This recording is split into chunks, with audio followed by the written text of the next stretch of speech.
Update. Am I the a-hole for refusing to let my mother-in-law hold my baby after she told my husband to get a paternity test? Original post.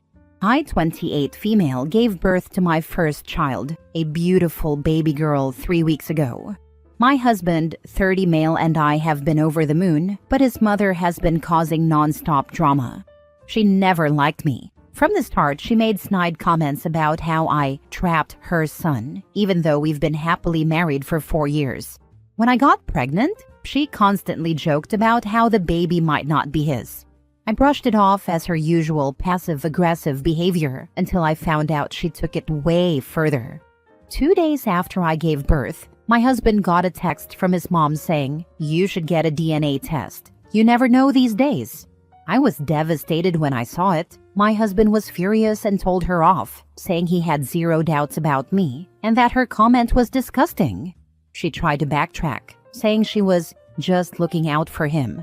Now she wants to come over and meet the baby, but I told my husband that she will not be holding our daughter. If she wants to question whether my child is even her grandchild, then she doesn't get the privilege of bonding with her. My husband understands why I'm upset, but he thinks we should let her come just once, so she doesn't play the victim with the rest of the family.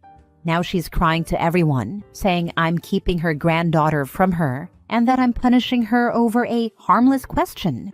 Some family members think I'm being dramatic and should be the bigger person. But why should I let someone who disrespected me and my child hold her like nothing happened? Am I the a-hole for refusing to let her hold my baby? Now for the top comments before reading the update. Not the a-hole. She'll find ways to play victim, even if you've not done anything wrong. So might as well set your boundaries. Also, just to add to that, that's not a harmless question at all. She's indirectly accusing you of cheating and asking her son not to trust you. Unless she has extremely valid reasons, which she doesn't in this case, that's just so disrespectful. If it's such a harmless question, make a big deal of asking your husband to get a DNA test to see who his father is. Not the a-hole. Just tell everyone, I don't know why she's upset. She told my husband to get a DNA test because she doesn't even think our child is his. I don't know why she would want to meet a baby who she doesn't think is related to her. If mother-in-law really hates her and doesn't believe the child is the dad's, then she must never be allowed to hold the baby or be alone with the baby. Accidents happen, and this kind of irrational nonsense knows no ethical or legal bounds. Protect the child. Grandma's feelings are inconsequential when weighed in the balance. Now for the update. Well, I wish I could say things got better, but mother-in-law made sure that didn't happen. After my husband told her off, I thought she'd at least try to apologize, but instead, she doubled down. She started calling my husband, telling him I was turning him against his own mother, and that I was overreacting to a simple question. She even pulled the classic victim act, crying to the rest of the family about how I was keeping her grandbaby from her.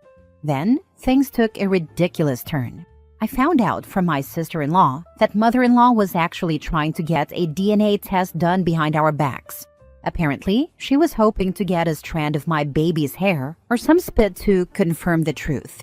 When my sister-in-law told me, I was absolutely done. I told my husband that until she apologizes, not a fake "I'm sorry you're mad" apology, but a real one, she is not welcome around me or my daughter. Thankfully, my husband backed me up 100%. He told his mother that if she can't respect his wife and child, then she doesn't deserve to be part of our lives. Mother-in-law lost it. She went full drama mode, telling everyone I was tearing the family apart and that she might never recover from this heartbreak. At this point, I don't even care. She disrespected me, she disrespected my marriage, and she disrespected my child. Actions have consequences. So yeah, mother-in-law still hasn't met the baby.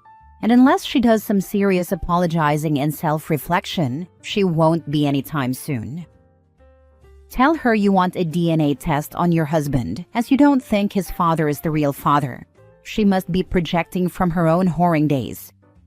Ding ding ding! This is probably why she's so hell-bent about it. Do it, OP. It's a harmless question, right?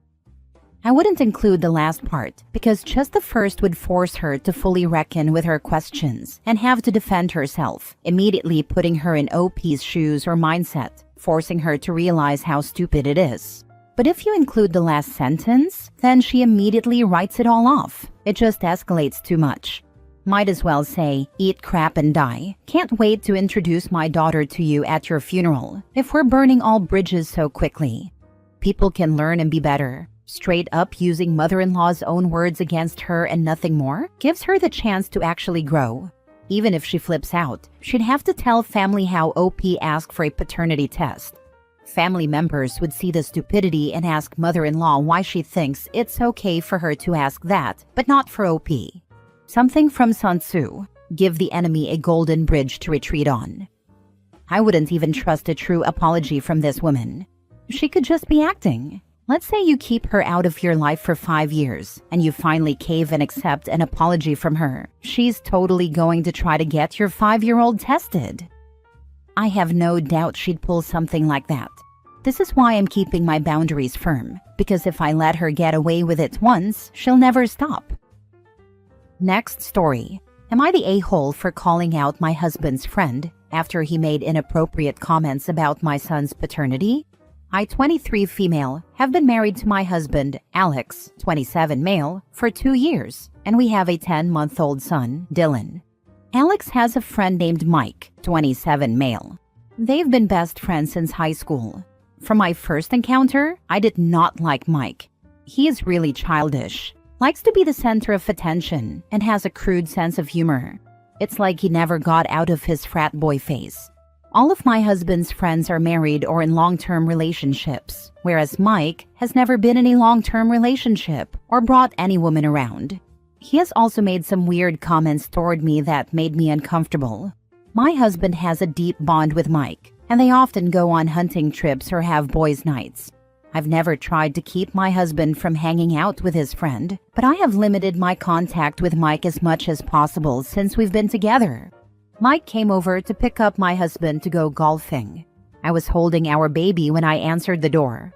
Mike greeted us at the door, asked to hold my baby, and was cooing at him. Then he said, "Hey there, man, come to Papa." And my husband and Mike started laughing. A bit of background, I have brown hair and blue eyes, and my husband has black hair and brown eyes. Our son's hair is coming in blonde, and he has blue eyes. Mike has blondish hair and blue eyes. I was a bit caught off guard by it, but ignored his comment. Mike then said, "He looks like me. Maybe he's mine." And my husband and Mike continued to laugh.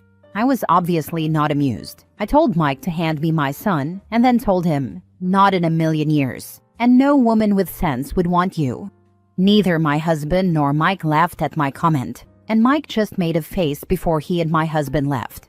Later, my husband told me I took it too far with Mike, that Mike was just joking, but I made it personal. I told him those comments were disrespectful to me as his wife and the mother of his child. He then said it's obviously not true, so why am I so upset when I know how Mike is? Now for the comments. You did the right thing. Nobody should insinuate you slept with anyone besides your husband.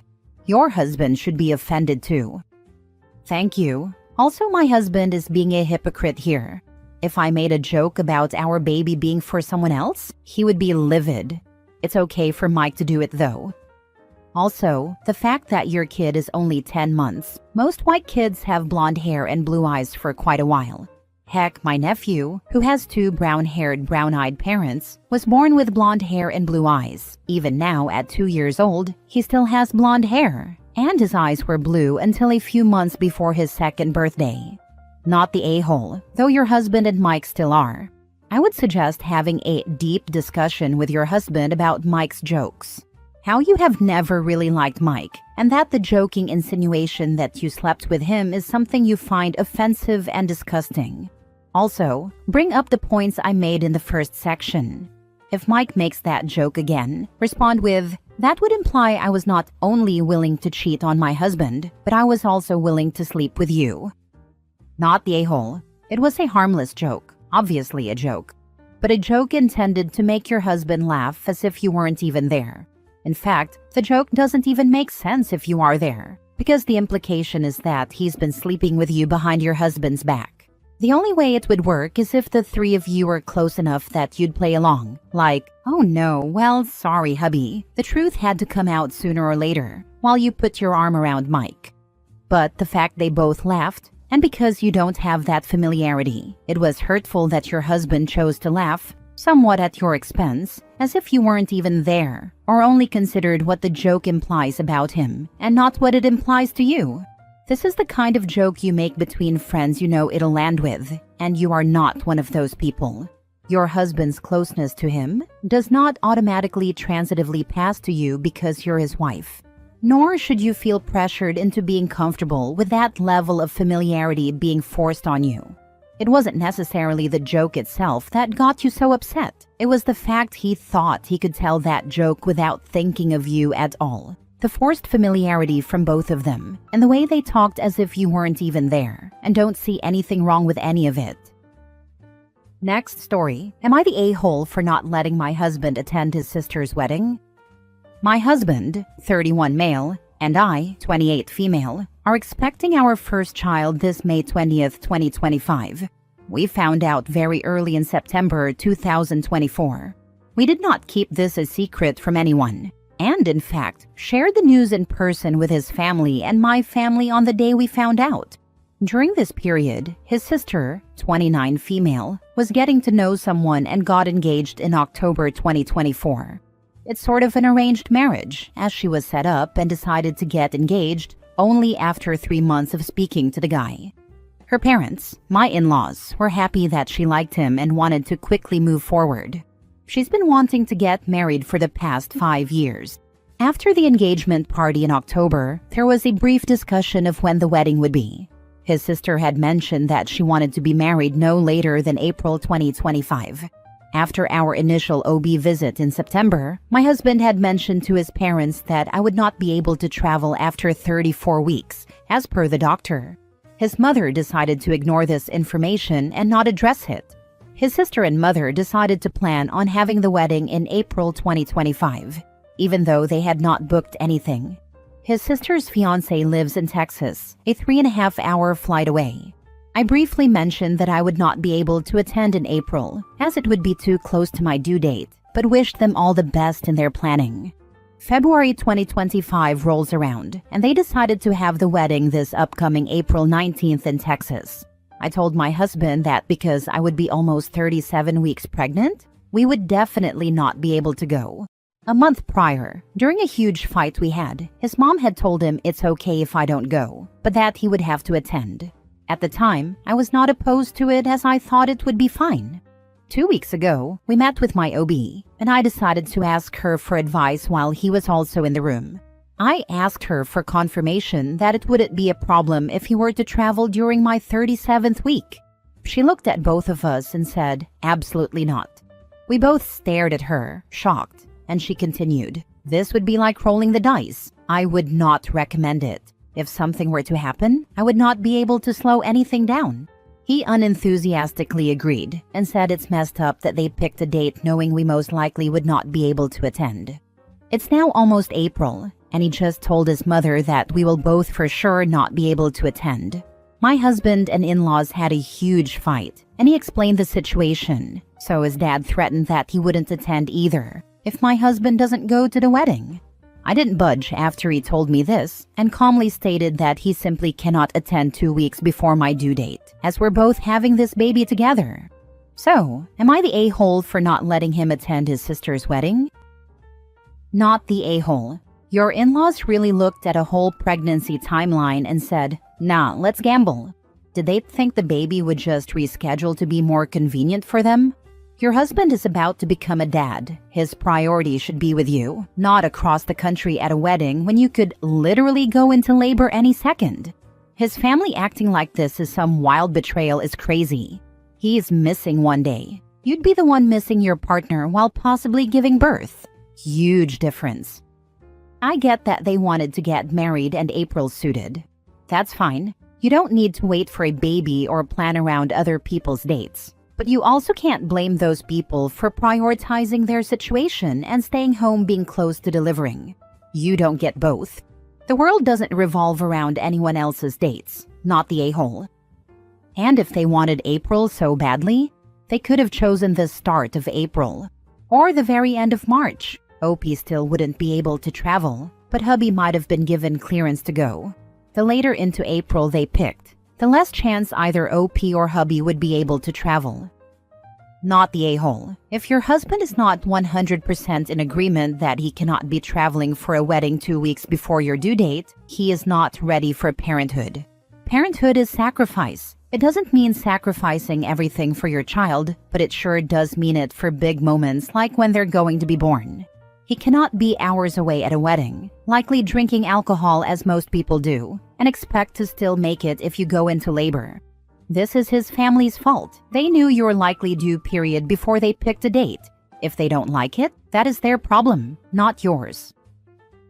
Last story. Am I the a-hole for cutting contact and calling cops on my mom after she burned my marriage documents?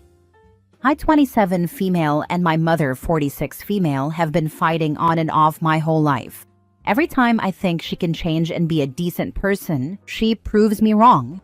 Anyways, on to the backstory. So we're in one of our fights right now. Important info. I have custody and guardianship of my sister, and my mom has decided she doesn't really like that, or me. And I said to her over text to have a terrible night, terrible bye, I don't care. And she decided to send me a video of her burning my unregistered marriage license and certificate. She was the commissioner of my wedding, temp commissioner license, and had a legal responsibility to register them. But instead, she set them on fire, recorded it with the help of one of my now ex-best friends, and sent the video to me. I called the cops because, that's damage to federal government paperwork, and they informed me I'd have to take her to court and push for justice. They also recommended I get a restraining order. I've decided to do both. Here's where I might be the a-hole. Due to her behavior, I've decided she is not a safe individual to be around, for myself or my kid sister. So I've cut contact. I haven't blocked her because any texts or threats she sends, I want proof of. I've also decided to cut off my ex-best friend's phone line, which puts her in a really bad situation. But she's an accomplice, so I don't know. Maybe she deserves it. Maybe I'm a petty witch. You decide, Reddit. Am I in the wrong here? Now for the comments. Not the a-hole. Get a CCTV camera and a security lock for your house in case she tries to break in. She thankfully doesn't know where I live. Does your ex-best friend know where you live? No, we just moved and I hadn't told them yet. I apparently have crappy friends. Not the a-hole. Destroy them. Oh, I will be. The crime they committed can be up to 10 years in jail. I'll be pushing for it. Don't forget to not take the high road. This means if they go to the internet to whine and complain about you ruining their lives, post a list of things your mother did to you, culminating in her last screw-up of burning your marriage license. Also, go throw a party with your husband after getting married in the town hall, obviously filing the license with them, and post a photo of all of you. It's wonderful to have all my loved ones surrounding us for this moment.